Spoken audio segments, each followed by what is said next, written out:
गुरुजी, मैं पानी का लोटा चढ़ाते चढ़ाते मेरा पूरा कम से कम मेरे को 8 साल हो गया और मेरी जिंदगी में सुख बिल्कुल नहीं आया।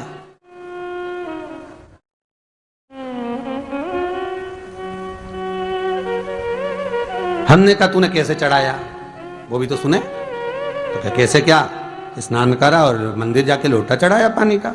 अच्छा, अब मैंने कहा तू चुप रहे। उसके पति, यहीं की इसी ऑफिस की बात है, भवानी मंडी से, उसके पति से पूछा, हाँ जी वर्मा जी सही बताओ, पत्नी लोटा कैसे चढ़ाई।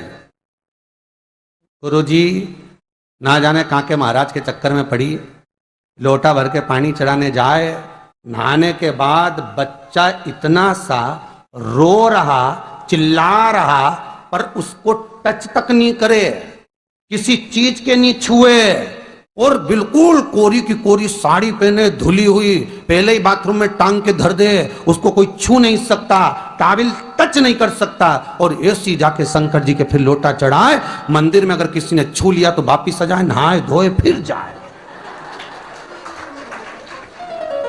मैंने कहा बस अब तो तू ऐसी जिंदगी भर चढ़ाती रहे तो भोलेनाथ आएगा ही।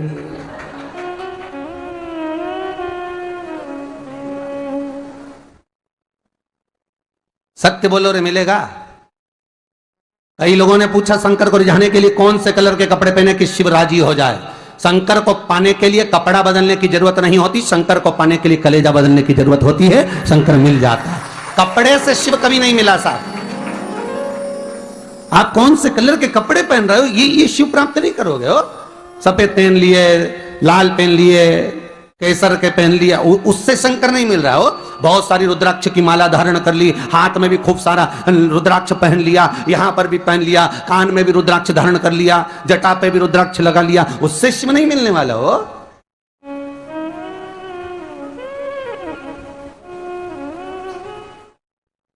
अरे भाई,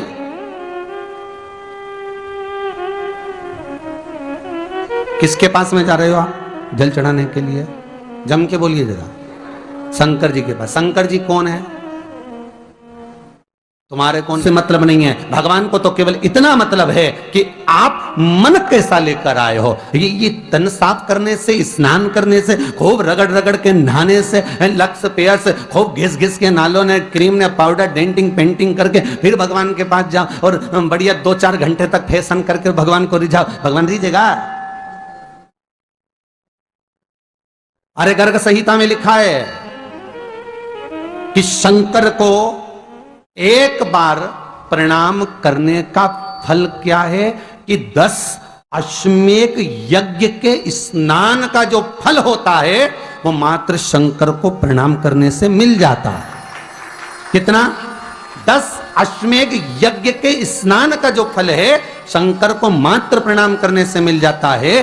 पर गर्ग संहिता कहती है कि 10 अश्वमेध यज्ञ के स्नान के बाद भी मनुष्य का जन्म वापिस मिल सकता है। मतलब वापिस तुम्हारा जन्म हो सकता है, किसी भी रूप में हो, जन्म हो सकता है।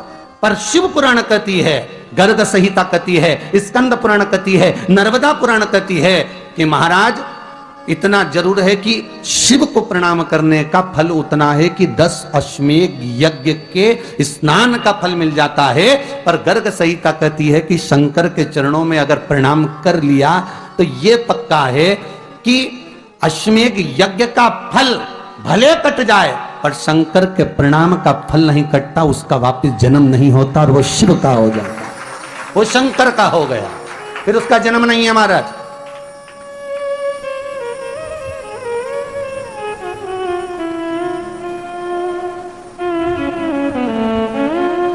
पति से कहा हाथ धो, स्नान कर लो जल्दी से, फिर अपन को चलना है मंदिर। पति बोला नहा लिया एक बार तो दूसरी बार फिर से नहा लो।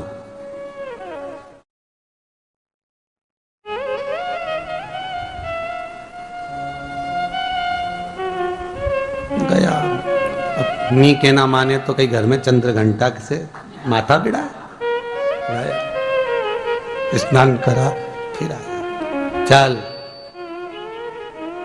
पलंग पे क्या को बैठ गए?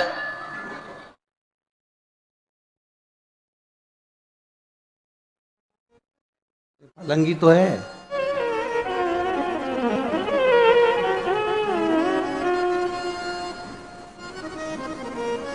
फिर से नहा के आओ। ये फिर नहावाने भेज दिया। होता एक सास बेचारी मायके जाना था, मौसी की यहाँ शादी थी। अब उसने बहू से कहा बेटा मेरे को जाना है, अपने घर में छोटे से लड्डू गोपाल, उनकी सेवा है, तू एक काम कर कि तू सेवा कर लेगी क्या? हाँ मम्मी, उसमें क्या है, करना क्या तुम बताओ। बस सुबह से 3 बार ताली बजाना, भगवान को उठाना, पात्र में रख के नहलाना, उनको पोंछना, कपड़े पहना देना, इत्र लगा देना, चंदन लगा देना, मुकुट लगा देना, सुंदर अलकावली सब पिनाने के बाद में भगवान को दर्पण दिखाना। जब भगवान को कांच दिखाए, दर्पण दिखाए, भगवान मुस्कुरा दे, तब भगवान को भोग लगा देना। हाँ मम्मी इतना तो मैं करूंगी, और बाद में भगवान को वापिस सुला देना। हाँ इतना सा कर लूंगी। सास बिचारी के चली गई। अब बहू सुबह से उठ के 3 बार ताली बजाई, भगवान को उठाया, बिठाया, नहवाया, तैयार कर दिया। तैयार करके जो दर्पण दिखाया तो भगवान तो मुस्कुराया ही नहीं। अब इसको कौन समझाए कि पीतल की मूर्ति कोई हंसे है? पर उसने तो विचार करा कि सास के गई भगवान जब मुस्कुरा दे तो उनको भोग लगा देना। अब भगवान तो कोई मुस्कुराए नहीं, ये दर्पण दिखा। इसको लगा कि मेरी सेवा में कोई कमी रह गई। इसने भगवान का कपड़ा वपड़ा वापिस उतारा, इनको वापिस रजाई में सुला दिया। अब भगवान को वापिस रजाई में सुलाया, फिर आ गई, 3 बार फिर ताली बजाई, भगवान को फिर उठाया, फिर बिठाया, बिठाने के बाद में फिर उनको कपड़े वपड़े पहनाकर फिर दर्पण दिखाया, पर भगवान तो मुस्कुराया ही नहीं। ये वापिस इस सेवा में गलती रह गई। वापिस इसने सब कपड़ा उतारा, भगवान को फिर सुला दिया। सुबह 8 बजे से नहवा रही, कपड़े पहना रही और सुला रही। 1 बज गई, कुछ गलती रह गई होगी अपने सास के गई। अब की बार फिर भगवान को नहवाया। भगवान भी मन में सोचे नहवा ही नहवा रही, खवा तो कछु ना रही। 28 बार नहवा दिया। इसके बाप का क्या जाए, 29 बार भी नहवा देगी। सर्दी होगी तो हमको होगी, इसका क्या जाए। नहवा ही रही है और खवाती कुछ नहीं, फिर सुला देती है, फिर ताली बजा। अब क्या फिर आ गई और 29वीं बार फिर बैठ गई और फिर भगवान को नहवाया, कपड़े पहनाया, और पहनाने के बाद भगवान का श्रृंगार करके जैसे ही दर्पण उठाया, उठा के जो भगवान को दिखाने लगी, भगवान ने मन में सोचा अब की बार तो हंसी दूंगा, चाहे कुछ भी हो जाए। और भगवान दोनों दांत दिखा दिए। जैसे ही भगवान ने दांत दिखाया, इसने दर्पण रखा और जल्दी से भोग लाई, भगवान के जिमाया। भगवान के जिमाया, जिमने के बाद भगवान को फिर वापिस सुला दिया। अब ये सुबह से जैसे ही आए तो भगवान पहले ही मुस्कुरा के, क्योंकि भगवान को मालूम है नहवाएगी 25 बार का मतलब उसे चंद हंसी दो, हंसने में क्या जाता, तो भगवान पहले से मुस्कुरा के बैठ जा। अब एक दिन सास आ गई। सास ने कहा बहू अब सेवा मैं कर लूंगी। हाँ मम्मी कर लो। मम्मी सेवा करने बैठी। मम्मी ने भी स्नान कराया, श्रृंगार करा, कपड़े पहनाए, मुकुट लगाया। सब लगाने के बाद जैसे ही सास कांच दिखाने के लिए दर्पण को उठाई, इतने में से मूर्ति में से आवाज आई, दर्पण तो तेरी बहू दिखाएगी, उसको बुला दे, बहुत जोरदार दिखाती, वो दिखा सकती, तू वापिस धर दे दर्पण, तेरे बस का नहीं है। भगवान को भी लगा कि भैया सामने अब इसमें कोई दिखावा था क्या? प्रेम, वात्सल्यता, भगवान भक्ति के बल पर रीझता है। फिर बैठ गए पलंग पे, ना वापिस नहाते नहाते चले, मंदिर पहुंच गए और राम बेलपत्तर तो घर धरी आई। जैसे ही बोली बेलपत्तर घर धरी आई, पति इसको घूर के देखा, 2 बार नवाया है और बेलपत्तर रखी आई घर। ये पति से कहती कि तुम लेने जाओ, उससे पति पहले ही बोल दिया था मेरा तो आज घुटना बहुत दुख रहा, बहुत घुटना दुख रहा। ठीक है तुम बैठो, मैं आई अभी घर से। अब घर जाते जाते मालूम पड़े फिर कहीं का कोई छुआ गया तो नहाने बैठ गई। फिर आई, इसकी जो पूजन की थाली रखी थी, कोई भगत आया बेचारा, उसने सोचा मंदिर की थाली है, सब चढ़ा चुड़ू के चले गया सब। पति से बोली तुमने अकेले ही पूजन कर ली? मैं तो करा ही नहीं, ये नंदी जहां बैठा उसके पास में बैठा, मैंने हाथ नहीं लगाया। ये सामान कौन चढ़ाया?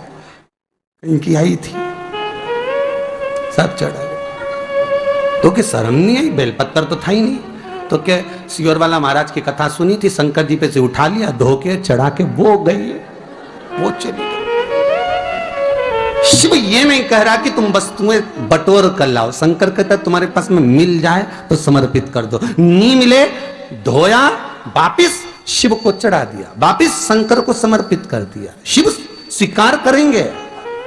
1 महीने तक भी एक बेलपत्र को धोकर शंकर को रोज चढ़ाते रहो तो भी शंकर स्वीकार करेंगे। उसमें भगवान ये नहीं सोचेंगे कि निर्माल्य है, स्वीकार करेंगे।